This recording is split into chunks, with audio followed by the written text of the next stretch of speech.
안녕하세요. 소설 읽어주는 남자입니다. 오늘은 불면인 41편을 읽을 건데요. 원래는 예전에 40편까지를 녹음을 해두었다가 불면인을 내 녹음을 제대로 끝내지 못한 상태로 한동안 지내고 있었습니다. 오늘 41편을 읽고 나머지가 이제 6편이 남아서 불면인의 녹음 분량은 총 47회 분량이 되겠네요. 그럼 시작해 보겠습니다.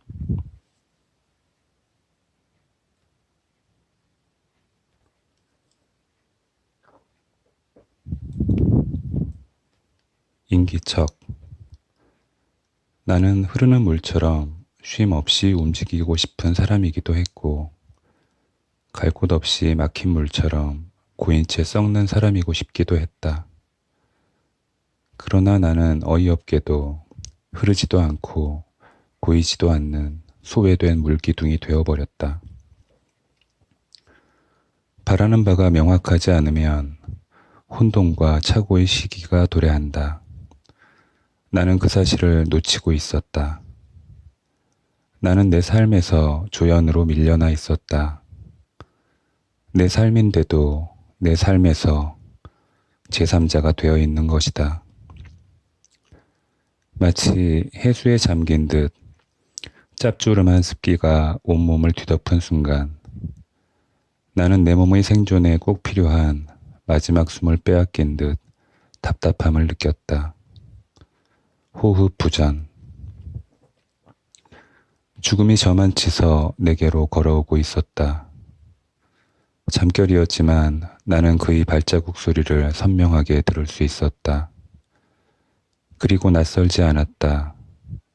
내 인생의 무늬를 그릴 자격을 박탈당하고 남의 손이 나를 그리도록 방관하고 있어야 하는 신세.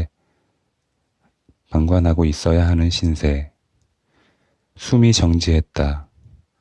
성공할 수 있을 것인가? 죽음으로 내 삶이 살아나게 할 수 있을 것인가?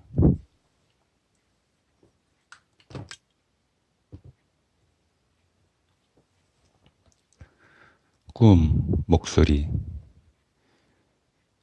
당신이 누구에게 손을 내밀든 그 손에 무언가 쥐어지든 빈손으로 돌아오든 결국 당신 곁에 끝까지 남아있을 것은 당신 몸뚱이 하나, 오직 당신 자신뿐이다. 목소리는 등골이 서늘해질 만큼 선명하다. 몸은 여전히 움직이지 않는다. 죽은 나무의 껍질처럼 부서질 듯 단단하다. 속은 마르고 피는 흐름을 멈추었다. 무엇이 나에게 사망을 선고할 것인가? 나는 산자인가 죽은 자인가? 숨쉬는 일조차 관성이 되어버린 삶.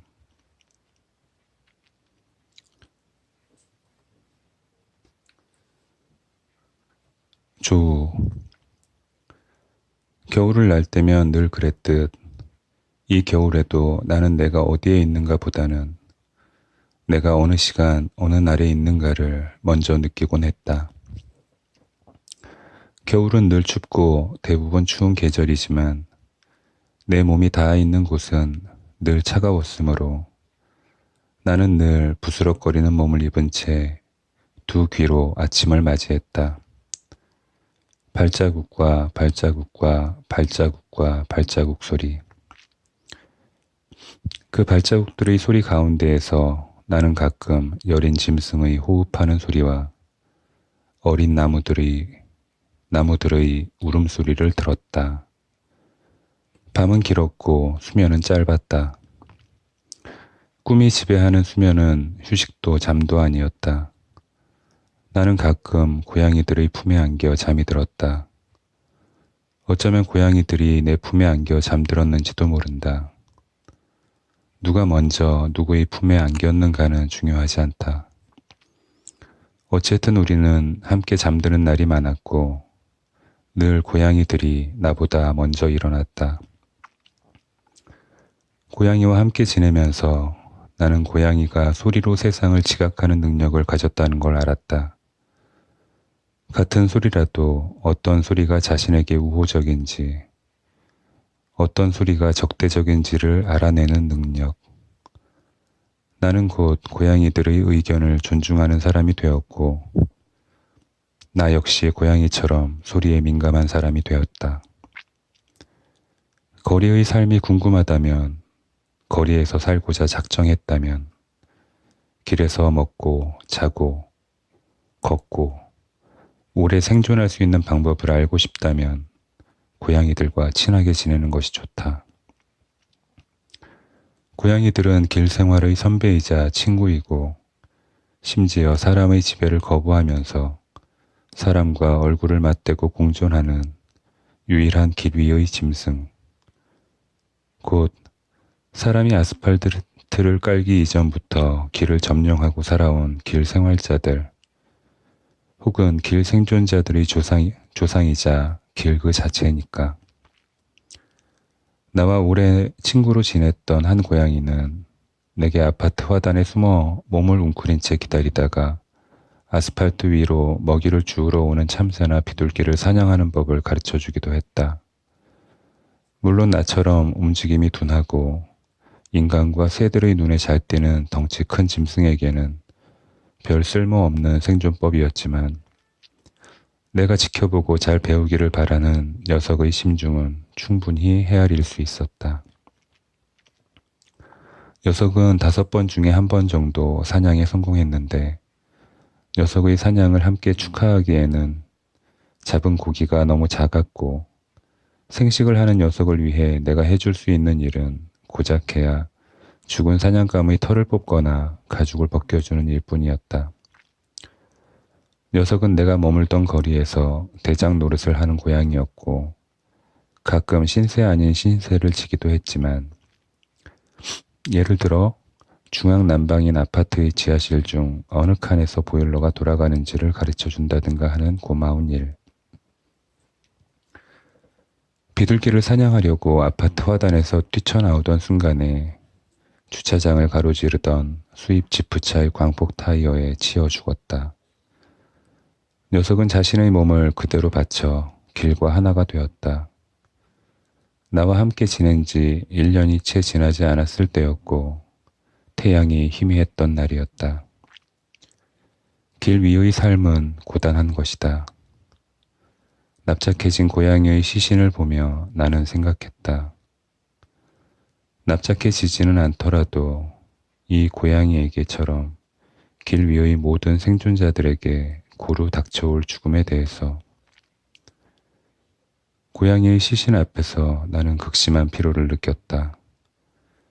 잠자리를 옮겨도 내게는 여전히 새로운 고양이 친구들이 생겼다.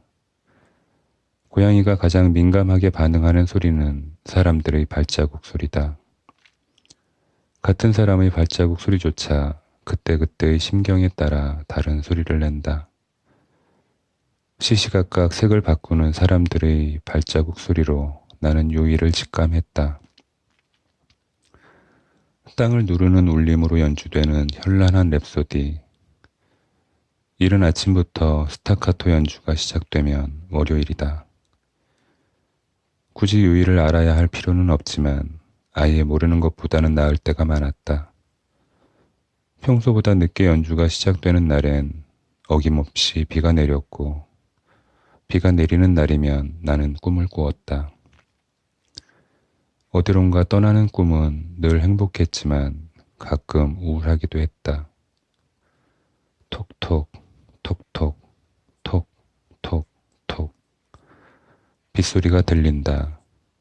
그래, 비가 내리기 시작한다. 오늘은 라루고일 거야. 나는 생각했다. 똑, 똑, 똑, 똑, 똑, 똑. 빗소리는 분명 아니다. 일정한 간격을 두고 들려온다. 똑똑, 똑똑똑, 똑똑. 깊은 물속에서 한참을 헤엄쳐 올라온 기분이다. 몸은 실제로 충분히 노곤하다. 똑똑, 똑똑. 의식이 수면 속의 수면을 벗어나면서 나는 이것이 꿈속에서 들리는 소리가 아님을 겨우 알아차렸다.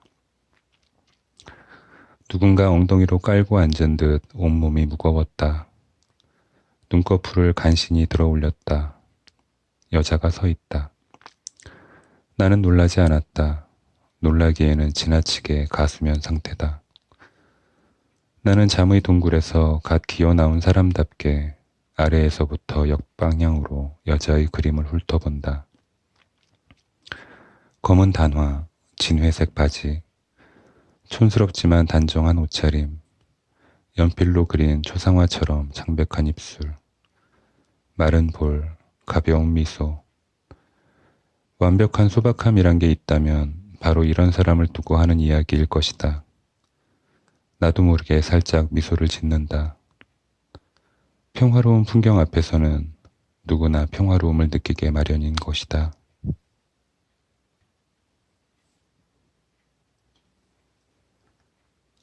나는 이제 두렵지 않다. 나는 아무것도 두렵지 않다. 하지만 나는 모든 것이 두렵다.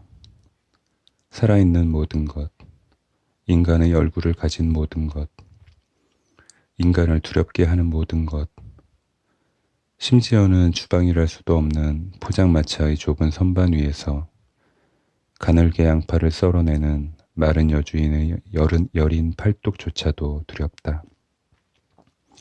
하지만 나는 두렵지 않다. 사람들의 날선 눈동자와 어두운 시선과 살기 가득한 눈알을 번뜩이며 손에 칼자루를 든 자들도 더 이상 두렵지 않다. 가진 몸이 시체인 자에게 귀신이 두렵지 않은 것처럼 스스로 귀신인 자에게 밤이 두렵지 않은 것처럼 삶은 늘 그렇다. 채워져 있을 때는 밀어내고 여백이 넘칠 때는 채우려는 본능. 나는 비어 있었고 나와 조우했던 사람들은 모두 얼려놓은 동태알처럼 허무와 공허로 가득 차 있었다. 결코 생명이 될 수 없는 얼음 조각 같은 존재. 우리는 그저 서로를 알아보았다. 몹시 가볍게도 거리의 냄새나는 마른 육신과 낡은 청소부의 유니폼으로 혼자 무언가를 하는데 너무 익숙해지다 보니 누군가와 함께 있는 게 더 어색하군요. 이해할 수 있을 것 같아요. 그런데 외롭지 않은가요? 외롭다기보다는 자유롭죠. 지루하고.